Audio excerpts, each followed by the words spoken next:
దైవం మానవ రూపంలో ఎల్లప్పుడూ అవతరిస్తూనే ఉంటాడు.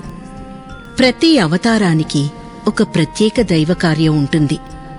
శ్రీరాముడు రావణాసురుని చంపడానికి, శ్రీకృష్ణుడు ధర్మ సంస్థాపన కోసం అవతరిస్తే, బుద్ధుడు లోకాన్ని ధ్యానమయం చేయడానికి, షిరిడీ బాబా ప్రేమమయం చేయడానికి అవతరించారు. మరుగున పడిన ఎన్నో ఆధ్యాత్మిక రహస్యాలను పరిశోధించి మానవాళికి అందించి దివ్య ప్రేమ మార్గంలో నడిపించడానికి అవతరించిన మహాపురుషుడే సిద్ధగురు శ్రీ రమణానంద మహర్షివారు.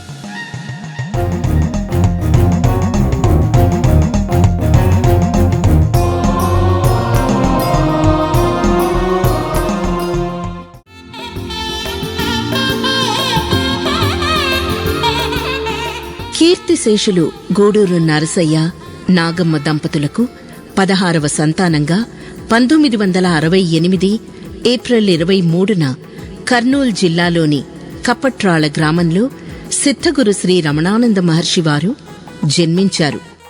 వెంకటేశ్వర స్వామి కృప వలన జన్మించారని వెంకటరమణయ్య అని పేరు పెట్టారు. మహర్షివారికి చిన్నప్పటినుండే పట్టుదల, కార్యదీక్ష, సమయం వృథా చేయకపోవడం వంటి సుగుణాలున్నాయి. 14 ఏళ్ల వయసులో 1982 అక్టోబర్ 15న తల్లిగారి మరణం మహర్షివారిని తీవ్ర దుఃఖానికి గురిచేసింది. ప్రతిరోజు శ్మశానానికి వెళ్లి పూలు సమర్పించేవారు. ఇలా 5 సంవత్సరాల వరకు చేశారు. దీనిని బట్టి వారికి అమ్మగారంటే ఎంతో ప్రేమ అని అర్థమవుతోంది. బాల్యంలో మహర్షివారు అమ్మవారి భక్తుడు. కర్నూల్లో ఉన్న కనకదుర్గమ్మ ఆలయంలో ప్రతి మంగళ, శుక్రవారాల్లో పసుపు, కుంకుమ, పూలు, నూనె సమర్పించేవారు. పాటలు పాడేవారు. వారి కుటుంబంలో ఎవ్వరూ పై చదువులు చదవలేదు. కాని మహర్షివారు పట్టుదలగా చదివి జేఎన్టీయు అనంతపూర్లో మెకానికల్ ఇంజనీరింగ్లో పట్టభద్రులయ్యారు.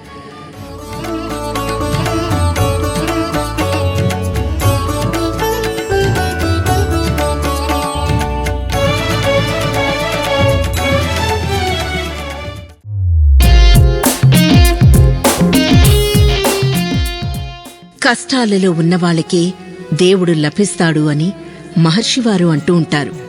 అందుకేనేమో ఆయన జీవితంలో 1993 నుండి అనేక కష్టాలు మొదలయ్యాయి. కనీసం తినడానికి తిండి లేక, కాళ్ళకి చెప్పులు కూడా లేక, డబ్బులు లేక విపరీతమైన కష్టాలను అనుభవించారు. తండ్రి నరసయ్య గారి మరణం ఈ వైరాగ్య జ్వాలకు ఆజ్యం పోసి ఆధ్యాత్మిక విచారణ మరింత పెరిగేలా చేసింది. తిరుపతి వెళ్లిన మహర్షివారికి గర్భగుడిలోకి వెళ్లగానే ఓం నమశివాయ మంత్రం వినిపించింది. వెంకటేశ్వర స్వామివారి దయవల్లనే అలా వినిపించిందని ఆ మంత్రం చేయడం ప్రారంభించారు. కేవలం 3 నెలల్లోనే మంత్రసిద్ధి కలిగి ఏ పని చేస్తున్నా మహర్షివారికి ఆ మంత్రం వినిపించేది. పడుకున్నప్పుడు ఆ శబ్దం ఇతరులు కూడా వినగలిగేవారు.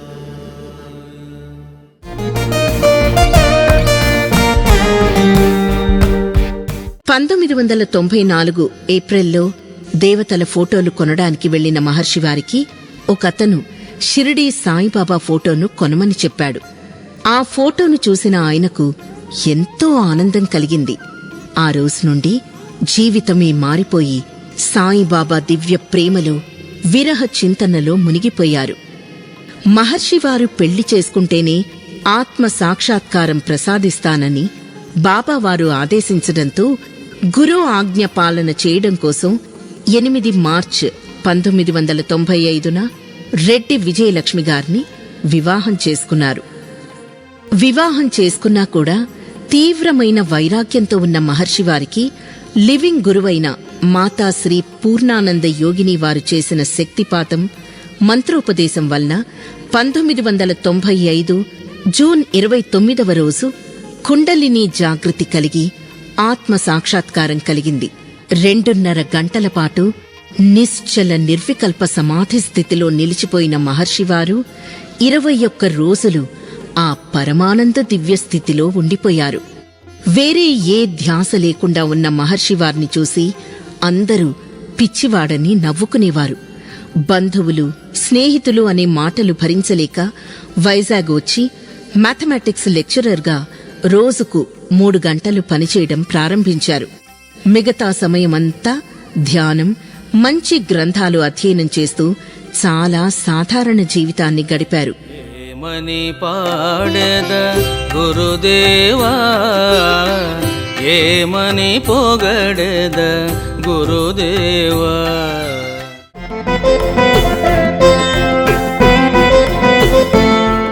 షిరిడీ సాయినాథుని ఆదేశంతో 2001లో ప్రాపంచిక జీవితానికి స్వస్తి చెప్పి ఆధ్యాత్మిక జీవితంలోకి అడుగుపెట్టారు.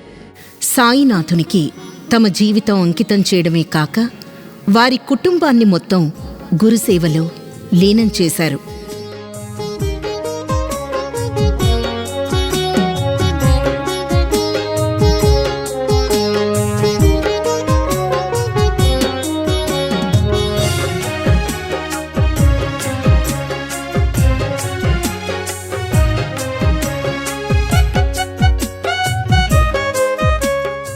ఆత్మదర్శన అనుభూతి, శక్తిపాతం అనే అత్యున్నత స్థాయి ఆధ్యాత్మిక గ్రంథాలను రచించి ఇంతవరకు ఎవ్వరూ చెప్పని మార్మికమైన విషయాలను బహిర్గతం చేశారు.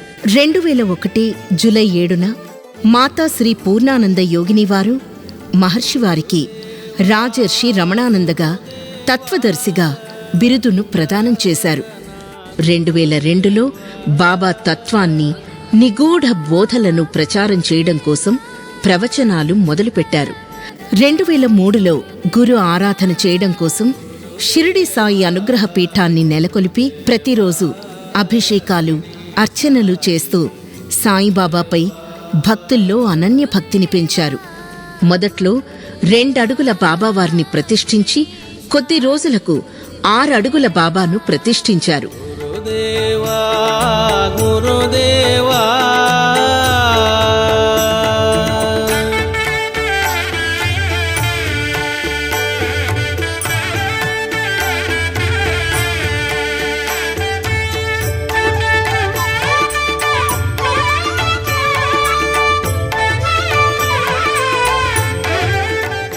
ఇంత అనన్యంగా దివ్య ప్రేమతో మహర్షివారు చేసిన గురుసేవను మెచ్చిన షిరిడీ బాబావారు శక్తిపాత సిద్ధిని ప్రసాదించి మహర్షివారంటే బాబాకు ఎంత ప్రేమో, నిస్వార్థ సేవలకు గురువు ఎంతగా సంతోషిస్తాడో తెలిపారు. అందుకే లివింగ్ గురువు మాతా శ్రీ పూర్ణానంద యోగిని వారు కూడా 2004లో మహర్షివారికి శక్తిపాత సిద్ధ యోగీశ్వరుడు అని, సిద్ధగురు శ్రీ రమణానంద మహర్షి అని బిరుదులిచ్చారు. బాబా సేవ ప్రారంభమై 12 సంవత్సరాలు పూర్తయిన సందర్భంగా 2006లో గురువును ఎలా ప్రేమించాలో, ఎలా సేవించాలో తెలిపే గ్రంథం షిరిడీ సాయి అనుగ్రహ సేవా రహస్యంను ఒకే రోజులో 1,00,000 మంది భక్తులకు ఉచితంగా పంపిణీ చేశారు. దీనివల్ల ఎందరో బాబా మరియు మహర్షివారి భక్తులయ్యారు. సాయిబాబా గురించి ఇంకా తెలుసుకోవాలనే తపనతో ఎన్నో గ్రంథాలు చదివారు. కాని బాబా చరిత్ర గురించి ఎంత తెలుసుకున్నా మహర్షివారికి సంతృప్తి కలగలేదు. అందుకే బాబాను ప్రత్యక్షంగా సేవించిన శిష్యుల మనుమలు, ముని మనుమలను కలిసి ఇంటర్వ్యూ చేసి 27 గ్రంథాలను రచించి వారి చేతనే విడుదల చేయించి ఎన్నో విషయాలను లోకానికి తెలియచేశారు. షిరిడీ సాయి గురుదేవా, షిరిడీ సాయి గురుదేవా, గురుదేవా, గురుదేవా.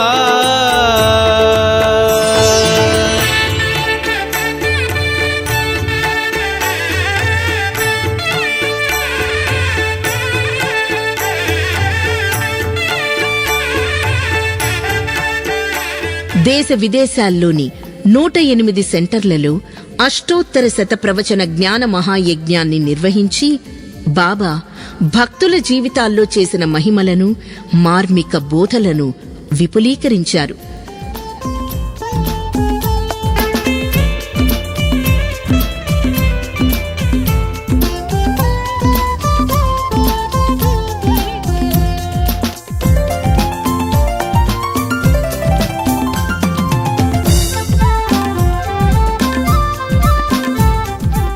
ప్రతి కేంద్రంలో 2 కొత్త పాటలను పాడేవారు.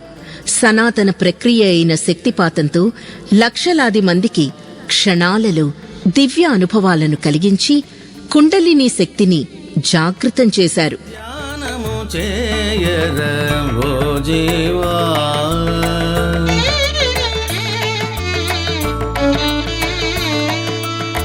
భ్రాంతిని విడువుము ఓ జీవా.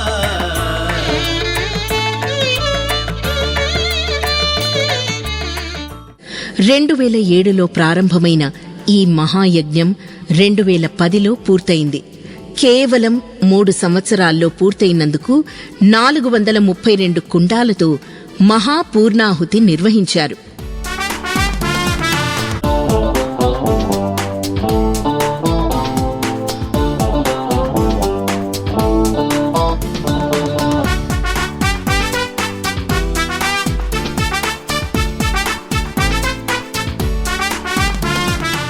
మహర్షి వారి ప్రేమ ఎంత స్వచ్ఛమైనదంటే ఎటు చూసినా బాబావారే కనిపించేవారు.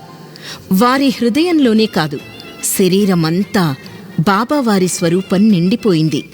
ఎంతో మంది భక్తులు ఈ లీలను దర్శించి పులకించారు. ఎటు చూసినా బాబావారే కనిపించేవారు.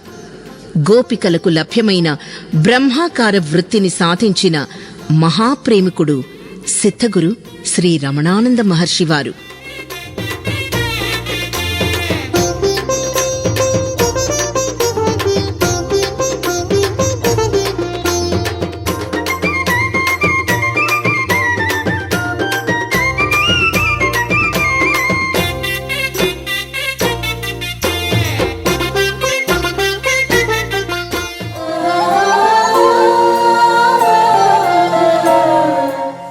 సాయిబాబా సబ్కా మాలిక్ ఏక్ హై అన్నారు. ఆ మాలిక్ ఎవరంటే ఆది గురువైన నిరాకార పరమశివుడే. నిరాకార శివుణ్ణి ఆరాధిస్తేనే ఎవరికైనా ఆత్మదర్శనం, మోక్షం కలుగుతాయి. అందుకే 2012లో శివరాత్రి సందర్భంగా 11 అడుగుల శివలింగాన్ని స్థాపించి శివారాధనకు శ్రీకారం చుట్టారు.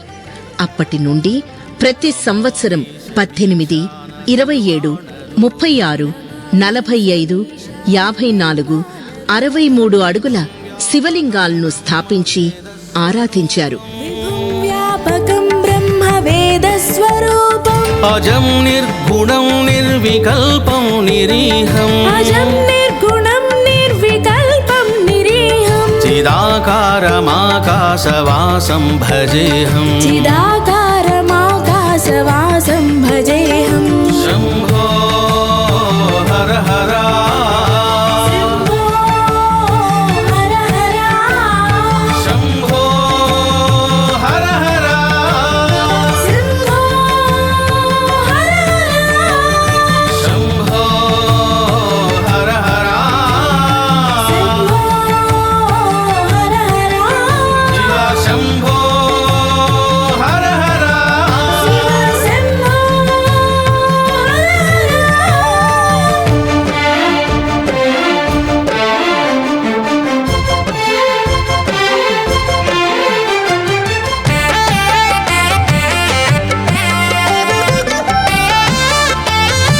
హర హర.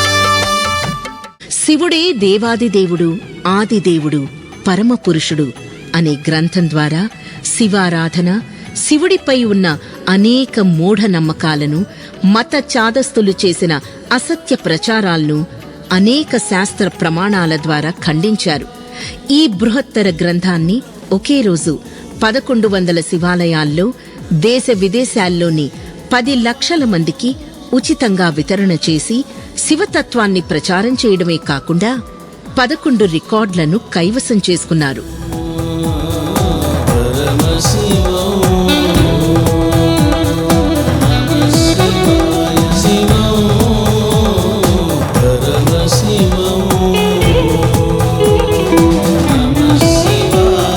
శంభో శంకర పరమేశ సాంబ సదా శివ మహదేవా.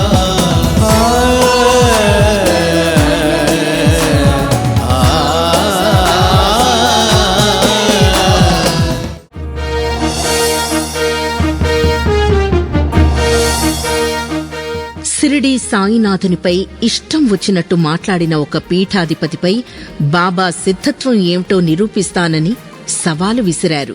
ప్రపంచం మొత్తం ఏకమై మహర్షి వారిపై ప్రశ్నలు సంధించింది. అనేక విమర్శలు వచ్చాయి. వేదం గొప్పనా, గురువు గొప్పనా అని రకరకాల ప్రశ్నలు ఎదురయ్యాయి. గురువే గొప్ప అని లోకానికి చాటి చెప్పారు. దీంతో మహర్షివారు ప్రపంచాన్ని చూసే దృష్టి మారింది. అసలు వేదంలో ఏముంది, సంస్కృతం అంత కష్టమా అనే ప్రశ్నలు తలెత్తాయి. దీంతో చతుర్వేద అధ్యయనం, సంస్కృతం నేర్చుకోవడంపై దృష్టి సారించారు. ఫలితంగా కొద్ది కాలంలోనే ఆ భాషలో పట్టు సాధించి అనేక శ్లోకాలు షిరిడి సాయి, ఆదిపరాశక్తి, పరమశివ సహస్రనామ స్తోత్రాలు సంస్కృతంలో రచించారు.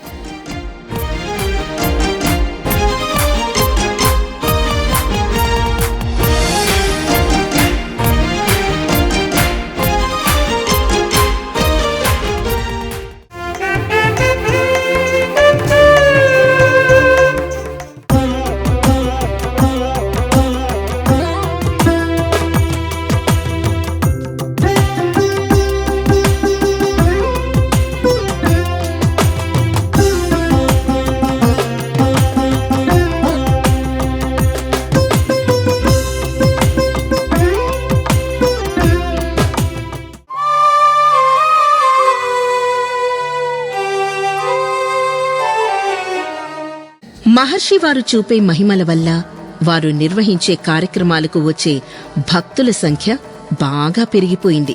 అందుకే 2015లో హైదరాబాద్కు దగ్గరలోని నాగిరెడ్డిపల్లి గ్రామంలో 180 ఎకరాల్లో శివశక్తి షిరిడీ సాయి అనుగ్రహ మహాపీఠాన్ని నెలకొల్పారు. బీడు, బంజరు భూములను ఒక గొప్ప ప్రపంచ ప్రసిద్ధ శైవ క్షేత్రంగా మార్చేశారు. రమణేశ్వరమని నామకరణం కూడా చేశారు.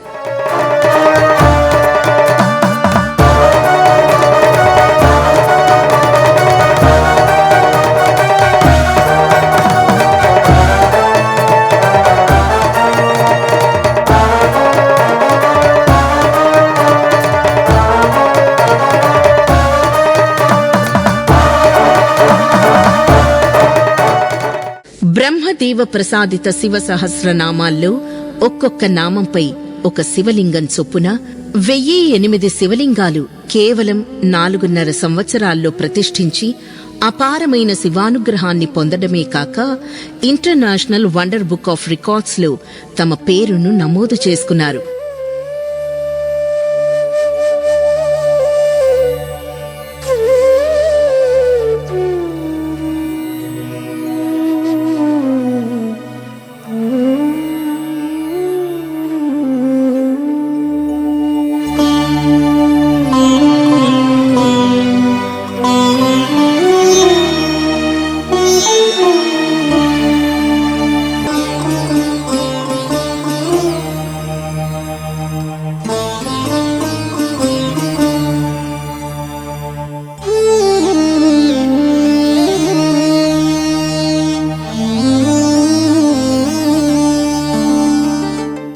రమణేశ్వరంలోని శివలింగాల్లో నర్మదా నదిలో సహజంగా ఉద్భవించిన బాణలింగాలు, బంగారు, పంచలోహ, స్ఫటిక, రాగి, గ్రానైట్ లాంటి అనేక ప్రత్యేకమైన శివలింగాలతో పాటు నిత్యం జలంలో ఉండే 232 జలలింగాలు, వివిధ ప్రదేశాల్లోని జ్యోతిర్లింగాలను అచ్చుగుద్దినట్టు పోలి ఉండే 12 జ్యోతిర్లింగాలు, 9, 11, 16 అడుగుల లింగాలు, 23 అడుగుల ఏకశిలా బాణలింగం కూడా ఉన్నాయి.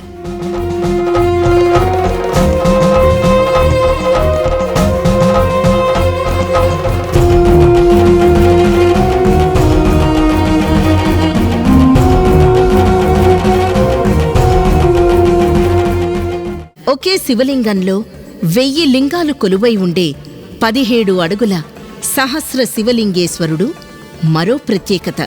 ఇప్పటి వరకు ఎవ్వరూ చేయలేని విధంగా 1635 శివలింగాలను ప్రతిష్ఠించారు. శ్రీరాముని తర్వాత అన్ని శివలింగ ప్రతిష్ఠలు చేసింది మహర్షివారే అని చెప్పక తప్పదు.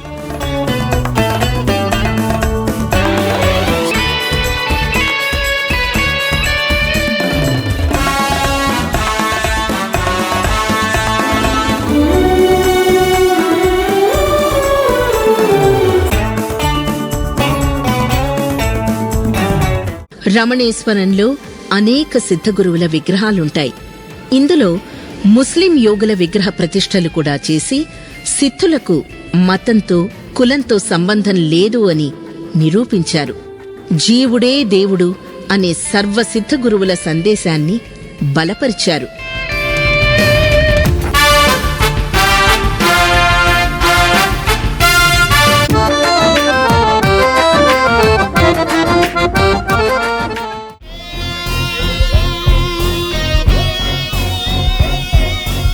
ఈ విశ్వాన్ని సృజించిన శివుని యొక్క శక్తియే జగదాంబ. శివుడు శక్తి వేరు కాదని, శివ సాక్షాత్కారం పొందాలంటే మూలాధార చక్రంలోని శక్తిని మేల్కొలిపి సహస్రారంలోని శివుడిలో లయించాలని, శివశక్తులు ఎప్పుడూ ఏకరసంగా ఉంటారని, అందుకు ప్రతీకగా 9 అడుగుల ఆదిపరాశక్తి విగ్రహాన్ని ప్రతిష్ఠించారు. విభిన్న అమ్మవారి స్వరూపాలను కూడా ప్రతిష్ఠించి శక్తి తత్వాన్ని విపులంగా బోధిస్తున్నారు.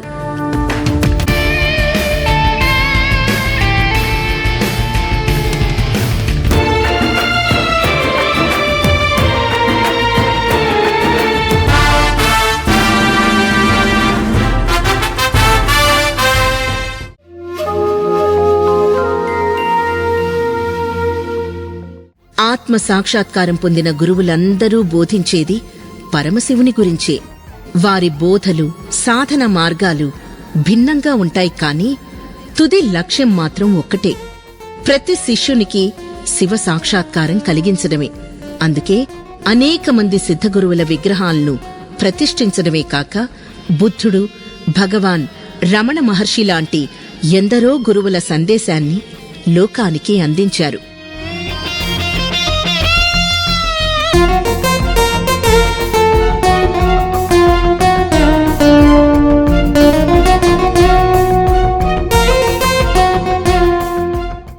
మహర్షి వారి శిష్యులే కాక అనేక మంది ఇతర దేవతా భక్తులు కూడా మహాపీఠాన్ని దర్శించడం ఎక్కువైంది. అందువల్ల మహాపీఠంలో ప్రపంచంలో మరెక్కడా లేనటువంటి 158 దేవతా విగ్రహాలు ప్రతిష్ఠించారు. 1635 శివలింగాలను ప్రతిష్ఠించారు. అందులో కొన్ని దేవతా విగ్రహాలు జలధారలలో ప్రతిష్ఠించబడ్డం ఒక విశేషం.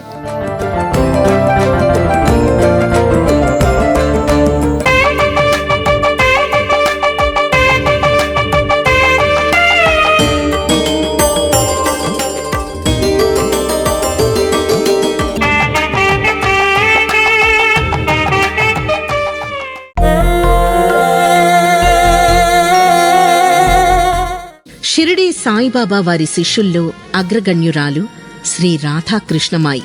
చాలా మంది రచయితలు ఆమె జీవితాన్ని తప్పుగా వ్రాశారు, వక్రీకరించి అవహేళన చేశారు. ఇది గమనించిన మహర్షివారు ఆ అపనిందలు గ్రుడ్డిగా నమ్మకుండా అసలామె జీవితంలో ఏమి జరిగిందో తెలుసుకోవడం కోసం పరిశోధన చేశారు. ఆమె మరణం ఎలా సంభవించింది, ఆ సమయంలో బాబావారు ఎలా ప్రతిస్పందించారు అని అనేక విషయాలు తెలుసుకోవడం కోసం అనేక మందిని కలుసుకున్నారు. 98 సంవత్సరాల క్రితం నాటి ఆమె డెత్ సర్టిఫికెట్ బయటకు తీయించి ఆమె మరణం సహజమేనని, సిద్ధ ప్రక్రియ ద్వారా ఆమె తన దేహాన్ని త్యజించారని నిరూపించారు. అంతేకాక సిద్ధయోగిని శ్రీ రాధాకృష్ణమాయి నిగూఢ దివ్య చరితామృతం అనే గ్రంథాన్ని వ్రాసి ఆమె గొప్పతనాన్ని, సిద్ధత్వాన్ని లోకానికి తెలియచేశారు.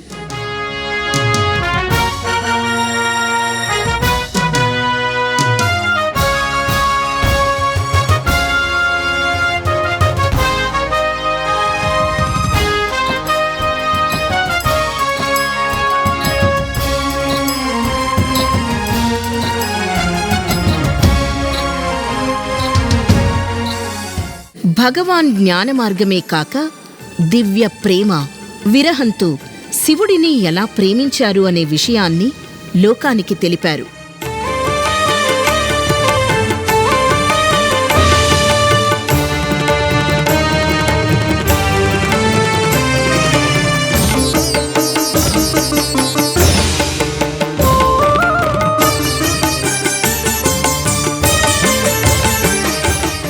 వేద మంత్రాలను అందరూ చదువుతారు, కాని అవి దర్శించిన ఋషులు, వారికి సంబంధించిన కథనాలు ఎవ్వరూ పట్టించుకోరు.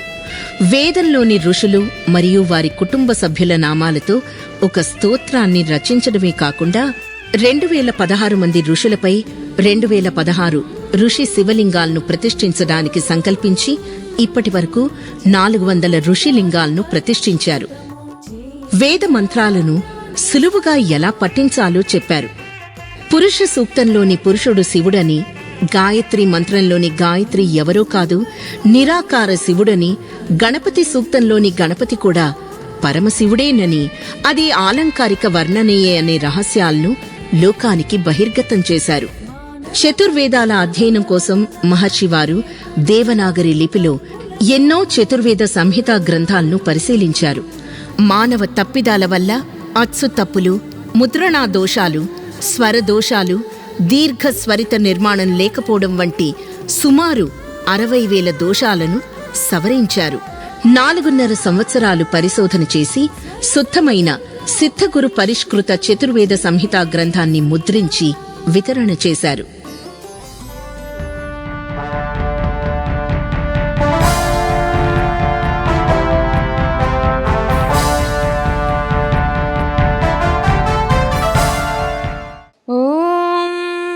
तीव्राः सोमासा गह्यसीर्वन्तः सुता इमे वयोतान् प्रसितान् पिब।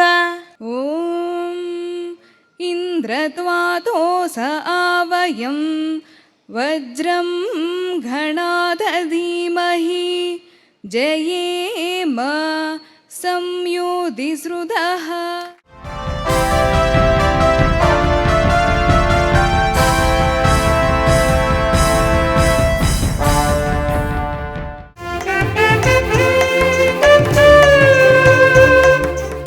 షిరిడి సాయి మహాసమాధి చెంది 100 సంవత్సరాలు పూర్తి కానున్న సందర్భంగా శతాబ్ది మహోత్సవం నిర్వహించి బాబావారి పేరుపై 3 అడుగుల బంగారు లింగాన్ని, 23 అడుగుల ఏకశిలా బాణలింగాన్ని, 6 అడుగుల సాయినాథుని విగ్రహాన్ని, 100 వేద శివలింగాలను ప్రతిష్ఠించారు.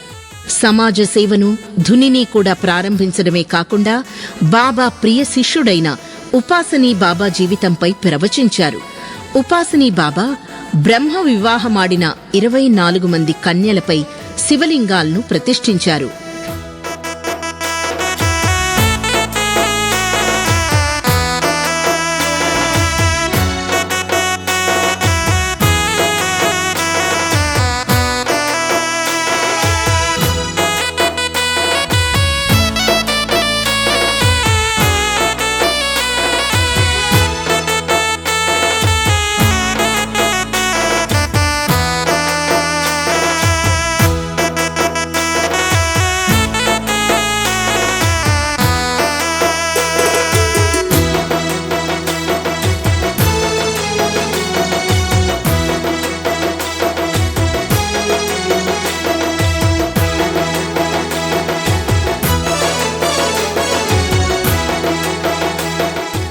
ఇప్పటి వరకు రమణేశ్వరంలో 41 సన్నిధానాలున్నాయి. అన్నిట్లో 29 సాయి విగ్రహాలను ప్రతిష్ఠించి బాబావారిపై వారికున్న అనన్య భక్తిని ప్రదర్శిస్తూనే ఉన్నారు.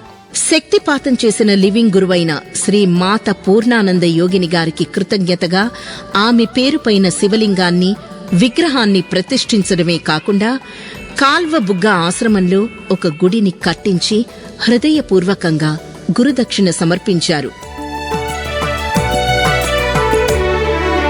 కర్నూలు నగరములో వెలసిన యోగిని,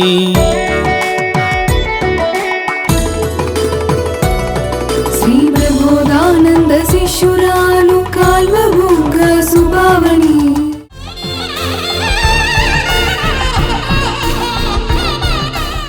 సహస్ర గోధామమనే ఒక పెద్ద గోశాలను స్థాపించి గోమాతలకు సేవలు చేస్తూ శిష్యులతో కూడా చేయిస్తున్నారు.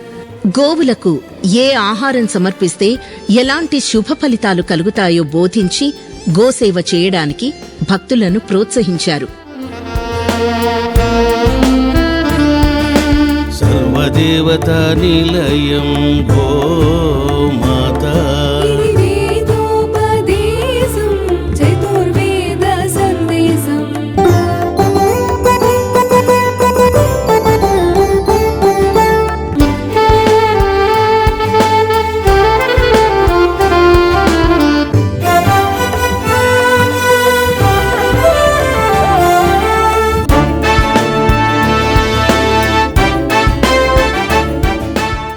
6 అడుగుల బంగారు శివ, 6 అడుగుల బంగారు శక్తి, 6 అడుగుల బంగారు సాయి విగ్రహాలు కొలువై ఉండే మహామందిర్ నిర్మాణం చేపట్టారు.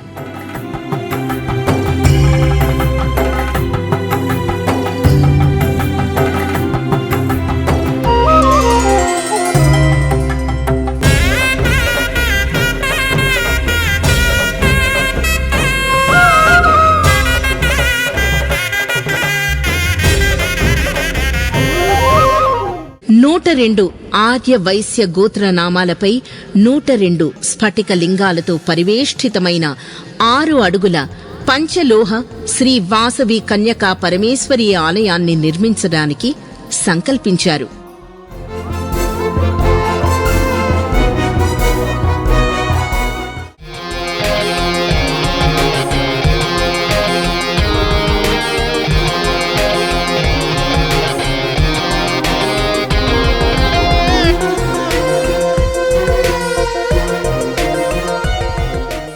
భక్తులకు షిరిడీ సాయి విగ్రహాలు, శివలింగాలు ఇచ్చి వారి గృహాన్ని దేవాలయంగా మలిచారు. ప్రతిరోజు నిత్య ధ్యానం, అనుగ్రహ భాషణం చేస్తూ తపస్సుతో ఏదైనా సాధించవచ్చని మాటలతో కాక చేతలతో నిరూపిస్తున్నారు. దీనివల్ల శిష్యులను ఆధ్యాత్మికంగా ముందుకు నడిపిస్తున్నారు.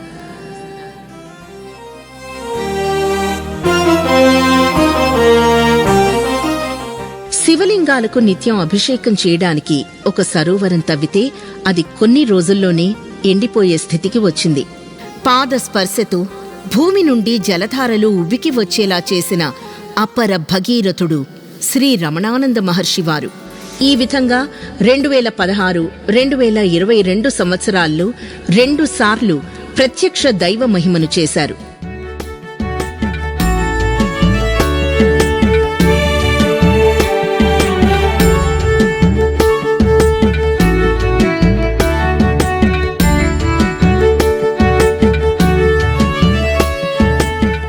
శిష్యుల రోగాలను స్వీకరించి సమాధిలో కూర్చొని స్వీకరించిన రోగాన్ని నాశనం చేయడం, శక్తిపాత సిద్ధితో సెకన్లలో ఇతరులకు అనేక దివ్య అనుభవాలను కలుగజేయడం, ప్రేమ సిద్ధిని సాధించిన మహర్షివారు వారి తనువంతా సాయిబాబాను చూపించగలిగేవారు.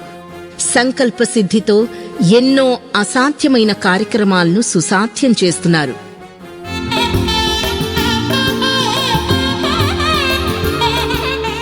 ధర్మపత్ని మాతా విజయలక్ష్మి, జ్యేష్ఠ పుత్రిక జ్యోతిర్మయి భవాని, అల్లుడుగారు రవి శివ చక్రవర్తి, కనిష్ఠ పుత్రిక సాయి శివాని. మానవ మాతృడు కాదని నిరూపించే మహర్షివారి విశిష్టతలు: 100 హవనాలు నిర్వహించిన సోమయాజి, 71 గ్రంథాలను రచించిన మహాగ్రంథకర్త, ఎన్నో నిర్మాణాలు చేయిస్తున్న విశ్వకర్మ, భక్తుల మనసులను సరిచేసే గొప్ప మానసిక నిపుణుడు, 700 కీర్తనలు రచించి సంగీత దర్శకత్వం వహించి గానం చేసిన గాన గంధర్వుడు, శరణన్న వారి రోగాలను నయం చేస్తున్న మహావైద్యుడు, హిందూ ధర్మ పరిరక్షణకై పరిశ్రమిస్తున్న గొప్ప కృషీవలుడు, సకల శాస్త్ర మర్మజ్ఞుడు, కుండలినీ యోగంలో నిష్ణాతుడు, శిష్యులను అమితంగా ప్రేమించే దివ్య ప్రేమికుడు, అతి సరళమైన భాషలో బోధించే మహా ఆచార్యుడు, జీవుడే దేవుడని చాటి చెప్పిన అద్వైత ప్రచారకుడు, ఆత్మదర్శనం పొందడమే కాదు ఇతరులకు ఆత్మదర్శనాన్ని ప్రసాదించగల సామర్థ్యం ఉన్న ఏకైక సద్గురువు శ్రీ రమణానంద మహర్షివారు. రాధ కృష్ణుణ్ణి ఎలా ప్రేమించిందో విన్నాం కాని చూడలేదు. హనుమ రాముణ్ణి ఎలా సేవించాడో విన్నాం కాని చూడలేదు. అలాంటి పవిత్ర ప్రేమను, నిస్వార్థ సేవను మహర్షివారిలో చూడవచ్చును. స్వచ్ఛమైన ప్రేమకు, నిష్కామ సేవకు వారి జీవితమే ప్రత్యక్ష నిదర్శనం. భవిష్యత్తులో ఇంకా ఎన్నో ఆధ్యాత్మిక సేవలు చేస్తూ శిష్యులను కడతేర్చాలని శివశక్తి సాయినాథులను మనసారా విన్నవించుకుంటున్నాము.